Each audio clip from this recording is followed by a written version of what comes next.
देख रहे हैं हिंदुस्तान न्यूज। आज की विशेष चर्चा आगामी विधानसभा चुनाव 2024 पर होगी, जिसमें तिरोड़ा गोरेगांव विधानसभा क्षेत्र से एक अनुभवी नेता की चुनावी तैयारियों की बात करेंगे।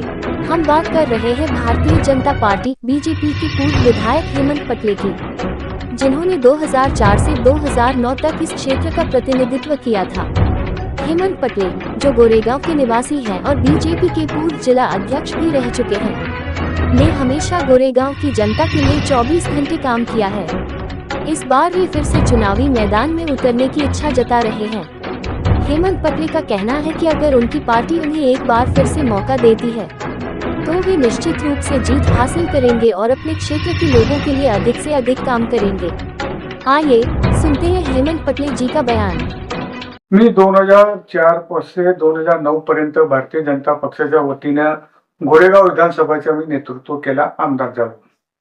त्यावेळेस तिरोडा मध्ये कोणी आमदार भारतीय जनता पक्षाचा नव्हता। त्यावेळेस मी प्रभारी आमदार म्हणून तिथे काम केलेलं आहे।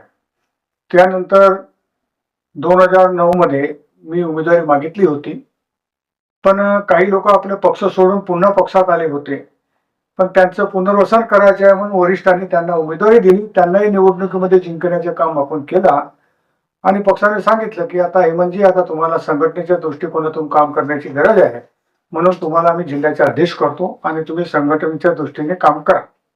त्या दृष्टीने मी 2010 ते 2013 पर्यंत भारतीय जनता पार्टीच्या गोंदिया जिल्ह्याचे अध्यक्ष राहिलो।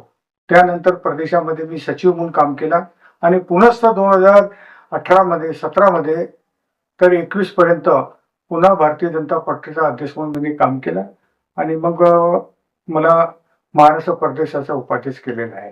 म्हणून यावेळेस आता सगळे आपले मुद्दे सबका साथ सबका विकास या दृष्टिकोनातून आपण सातत्याने दलित, पीडित, शोषित आणि अंत्योदय यांच्या दर्जा उंच व्हावा या दृष्टिकोनातून आपण काम करतो।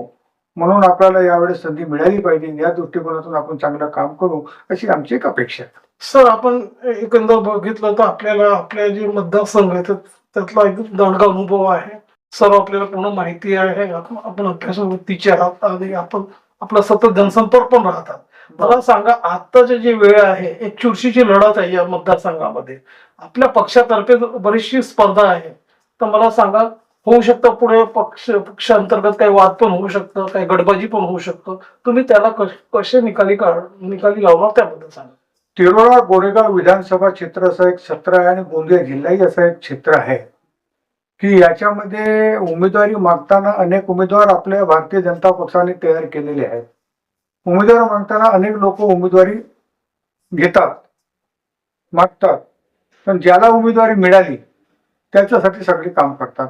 आणि प्रामुख्याने गोरेगाव तिरोडा जो विधानसभा क्षेत्र आहे, आता याच्यामध्ये 5-6 लोक उमेदवारी मागत आहेत, पण ज्याला उमेदवारी मिळेल त्याचं सगळं अपेक्षित जे उमेदवार आहेत ते सगळं काम करतील। याच्यामध्ये काही वाद करण्याचा काही प्रश्न राहणार नाही।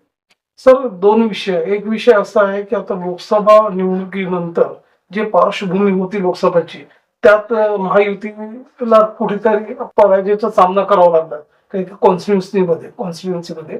आणखीन आपण दुसरा पक्ष बघतो की सरकार तर्फे जी योजना, माझा लाडका भाऊ माझी बहीण योजना ही जी जाहीर करण्यात आली, तर मला सांगा, याचे दोघांचे इफेक्ट आपल्या मतदारसंघामध्ये कशा प्रकारे घडू शकते त्याबद्दल सांगा। तिरोडा गोरेगाव विधानसभामध्ये लोकसभेमध्ये आपण 9,000 निवडणूक जिंकलेली आहे। तसं खरं पाहिलं असता गोंदिया जिल्ह्यामध्ये आपण आमचे लोकसभेचे उमेदवार काँग्रेसच्या उमेदवारापेक्षा जास्त त्यांनी मत घेतलेले आहे। मी गोंदियाचा यावेळेस प्रभारी होतो गोंदिया विधानसभा क्षेत्राचा, त्यामध्ये आपण 35,000ची लीड घेतलेली आहे। म्हणजे आपला जो विधानसभा क्षेत्र आहे लोकसभेमध्ये जरी आपला पराभूत झाला असेल, पण या विधानसभेमध्ये आपला क्षेत्र हा चांगल्या पद्धतीने निवडून आलेला आहे। आणि दुसरी पार्श्वभूमी अशी आहे की आता आपली लाडली मुख्यमंत्री लाडली बहीण योजना आणि लाडला भाऊ योजना जो आपण सुरू केलेली आहे, या संबंधात विरोधी पक्ष काहीतरी खोट्या बातम्या करून काहीतरी लोकांच्या भूल करण्याचा प्रयत्न करत आहे। पण मी तुम्हाला सांगतो, भारतीय जनता पक्षाचा कार्यकर्ता असो किंवा त्यांच्या हातामध्ये नेतृत्व असेल, त्याने जो एकदा शब्द दिला तो शब्द पूर्ण करण्याचे काम भारतीय जनता पक्षाच्या कार्यकर्त्याच्या माध्यमातून पदाधिकारी करत आहे। आता आपल्याला माहित आहे की किसान सन्मान योजनेच्या माध्यमातून आमचे देशाचे पंतप्रधान आदरणीय नरेंद्र मोदी यांनी किसानला सन्मान व्हावा म्हणून 6,000 रुपये प्रत्येक वर्षाला शेतकऱ्याला देण्याच्या त्यांनी घोषणा केली. त्या अनुषंगानं आता ते देत आहेत आणि देवेंद्र फडणवीस यांच्या नेतृत्वामध्ये सुद्धा महाराष्ट्राच्या सरकारने 6,000 रुपये म्हणजे किसान सन्मानाची जी योजना आहे त्या माध्यमातून 12,000 रुपये एका शेतकऱ्याला आपण देतो. पुन्हा तुम्हाला सांगतो की हा जो क्षेत्र आहे हा शेतकऱ्यांचा क्षेत्र आहे, धान पिकाचा क्षेत्र आहे आणि याच्यामध्ये आर्थिक परिस्थिती शेतकऱ्याची मजबूत राहावी या दृष्टिकोनातून महाराष्ट्राच्या सरकारने बोनसची सुद्धा घोषणा केलेली आहे.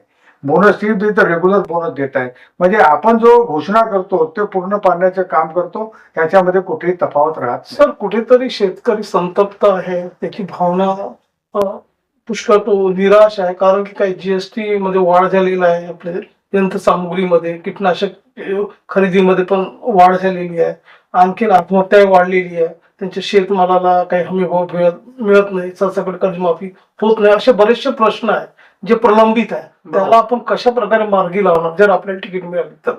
आपला मेन उद्देश असा आहे की आपल्याला उमेदवारी मिळाली, लोकांनी आपल्याला संधी दिली, तर हा शेतकऱ्यांचं क्षेत्र असल्यामुळे सगळ्यात अगोदर शेतकरी मजबूत व्हावं या दृष्टिकोनातून काम करण्याची गरज आहे आणि ते मी पूर्णपणे करणार आहोत.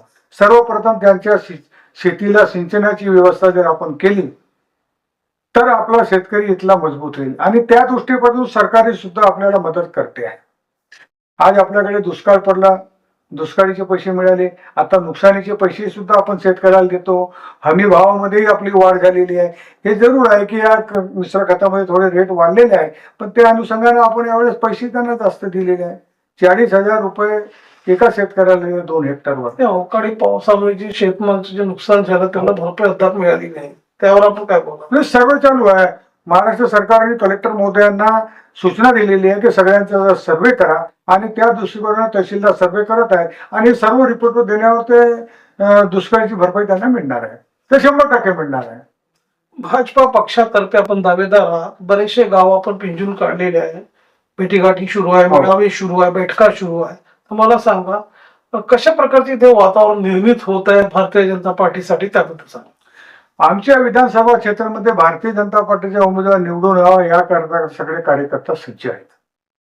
आमच्या बैठकी सुद्धा सुरू आहे, जिल्हा परिषदच्या माध्यमातून जिल्हा परिषद क्षेत्रामध्ये बैठकी सुद्धा आहे, पंचायत समिती क्षेत्रामध्ये सुद्धा आपण बैठक सुरुवात केलेली आहे. आजच आमच्या गोरेगावला तालुक्याची बैठक झाली, ते पूर्ण झालेली आहे. तिरोडा तालुक्याची बैठक झालेली आहे, दवणेवाडा तालुक्याची बैठक झालेली आहे आणि आपले कार्यकर्ता सज्ज आहेत की यावेळी भारतीय जनता पार्टीच्या इथला उमेदवार निवडून आलाच पाहिजे, की सरकार भारतीय जनता पार्टी आणि युतीची झाली पाहिजे अशी सगळ्या लोकांची मानसिकता आहे.